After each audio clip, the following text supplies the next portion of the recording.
오늘 이 말씀은 예수님께서 자신의 그 순환을 예고하시면서 시작이 되고 있습니다. 예수님은 제자들을 데리시고 그 예루살렘으로 올라가시는 길목에서 앞으로 자신이 순환 받으실 것을 미리 예고하십니다. 사실 예수님께서 지금 예루살렘으로 올라가시는 이유 역시도 예루살렘에서 순환을 받으시기 위해서입니다. 18절 말씀을 보면 예수님께서 예루살렘으로 올라가시려는 그 예수님의 의지를 볼 수 있습니다. 보라, 우리가 예루살렘으로 올라가노니. 예수님이 예루살렘으로 올라가시는 이 발걸음은 사실은 십자가라는 하나님의 뜻에 순종하시려는 분명한 목적이 있는 그런 발걸음임을 우리가 볼 수 있습니다. 예수님은 이 발걸음의 종착지인 예루살렘에서 자신이 이방인의 손에 넘겨지고 채찍질 당하고 십자가에 못 박히고 3일 만에 다시 살아나실 것을 미리 예고해 주신 것입니다. 예수님은 이방인의 손에 넘겨지실 운명이십니다. 넘겨진다는 말은 신적 수동태로 대제사장과 서기관들은 자신들이 예수님을 처형한다고 생각하지만 사실은 하나님께서 예수님을 그들의 손에 넘기실 것입니다. 예수님은 자신에게 일어날 이 순환에 대해서 왜 제자들에게 미리 예고하시는 것이겠습니까? 첫 번째 생각해 볼 수 있는 것은 제자들의 믿음을 위해서라고 볼 수 있습니다. 예수님에게 일어난 이 모든 일들은 어느 날 우연히 갑작스럽게 일어난 일들이 아니라 하나님의 구속 역사 가운데서 이루어진 일임을 알려주시기 위해서라고 할 수 있습니다. 예수님이 고난받으시고 또 십자가에서 죽으시고 3일 만에 다시 살아나시는 사건은 죄인인 우리를 구원하시기 위해 오래전에 성삼위 하나님께서 미리 계획하신 일을 역사 가운데 진행시키신 일이라는 사실입니다. 이 사실을 미리 예고하시고 또 이 구속사역이 이루어지는 것을 보게 될 때 제자들뿐만 아니라 모든 그리스도인들에게 이 구속사역의 확실성에 대한 그 믿음을 심어주시기 위해서라고 볼 수 있습니다. 두 번째는 실제로 이 일이 일어났을 때 제자들의 그 충격을 완화시켜 주시고 절망감에서 벗어나게 하기 위한 그 예수님의 배려적 차원을 생각해 볼 수 있습니다. 예수님이 십자가에 달리셨을 때 제자들은 모두 겁을 먹고 문을 닫고 은둔합니다. 그 순간 예수님께서 미리 예고하신 이 말씀들을 기억하고 붙들었더라면 아마도 제자들은 무덤 앞에서 부활의 주님을 믿음으로 기다릴 수 있었을 것입니다. 위기의 순간에 우리가 정말 붙들어야 할 것은 바로 주님의 말씀이라는 사실을 알 수 있습니다. 상황과 환경이 어떤 모습으로 우리에게 다가오든지 주님의 말씀을 붙들면 그 말씀의 결과를 볼 수 있게 된다는 사실입니다. 세 번째는 예수님이 몇 차례나 이 십자가 고난을 언급하신 것은 예수님에게도 이 십자가가 쉽게 받아들이지 않는 사건이라는 것을 우리가 짐작해 볼 수 있습니다.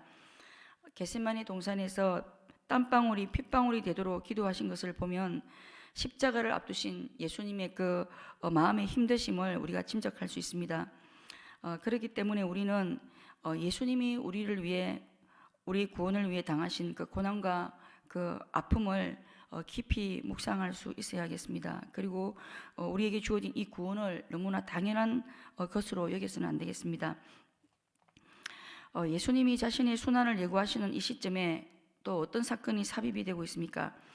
세베대의 아들의 어머니가 자신의 두 아들 야고보와 요한을 주의 나라에서 하나는 왼편에 하나는 좌편에 이렇게 앉게 해달라고 부탁하는 장면이 삽입이 됩니다. 사실 베드로와 요한, 야고보는 예수님의 최측근에 있었던 자들입니다. 이들은 이미 예수님께 은혜의 덮개를 입은 자들이라고 할 수 있습니다. 그럼에도 불구하고 야고보와 요한의 어머니는 그 예수님의 제자 3인 중에 베드로는 쏙 빼고 자신의 두 아들만 주의 나라에서 높은 자리에 앉혀달라고 예수님께 부탁을 합니다. 다른 사람들을 위해 자신의 전부를 내어주시고 대속물로 죽으시려고 하시는 그 예수님의 모습과 오직 자기 자식들의 그 이속만 챙기고 높은 자리를 탐하는 너무나 이기적이고 자기 중심성을 가진 이 야고보와 요한의 어머니의 모습이 대조되고 있습니다. 야고보와 요한의 어머니는 세상 이치에 밝고 누구보다 자신의 자녀를 위하는 뜨거운 열심과 열정이 있는 그런 어머니인 것 같습니다. 그런데 이런 열심과 열정은 하나님의 뜻과 하나님의 영광과는 전혀 무관할 뿐만 아니라 공동체를 파괴하는 그런 열정과 열심인 것을 볼 수 있습니다. 자신의 이 부탁으로 인해 자신의 두 아들들이 이 제자 공동체에서 거절과 배척을 당할 수 있다는 것을 보지 못합니다. 이기심에 눈이 가려져서 당장 뒤에 일어날 그 불협화음을 읽어내지 못하는 어리석음을 범하고 맙니다. 그리고 야고보와 요한의 어머니는 성경을 전혀 모르는 그런 어머니인 것을 알 수 있습니다.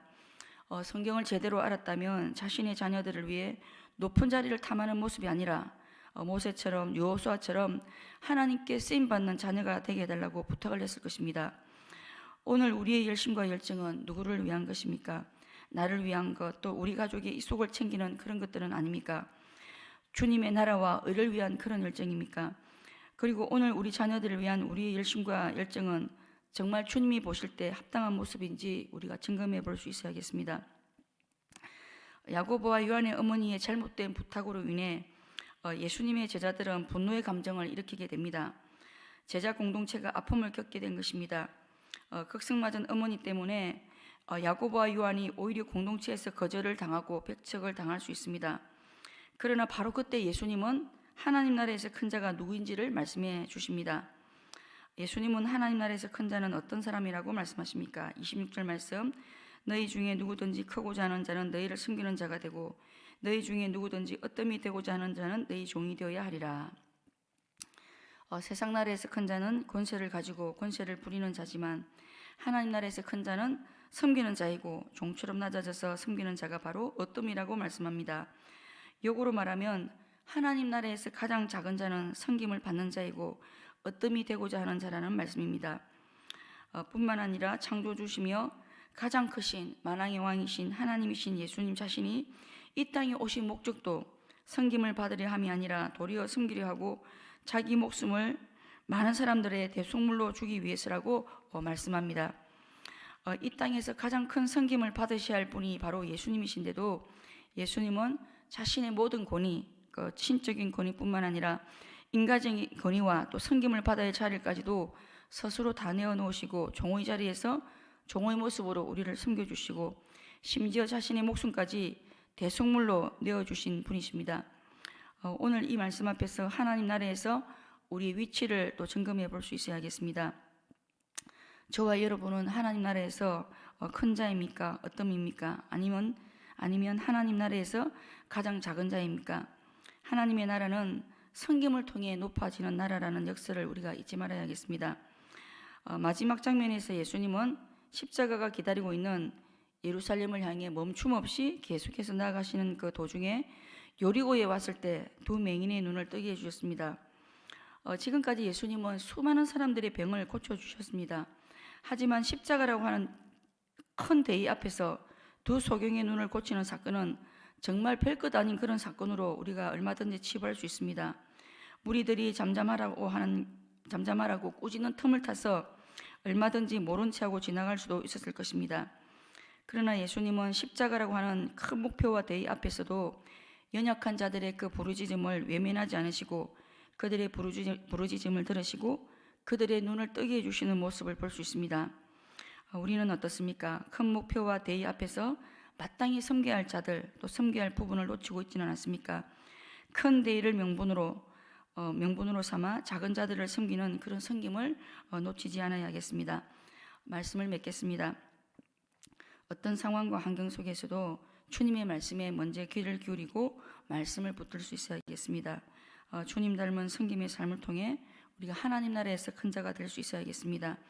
큰 목표와 대의 앞에서도 마땅히 섬겨야 할 자들을 섬기는 그런 영적인 민감함이 있어야겠습니다.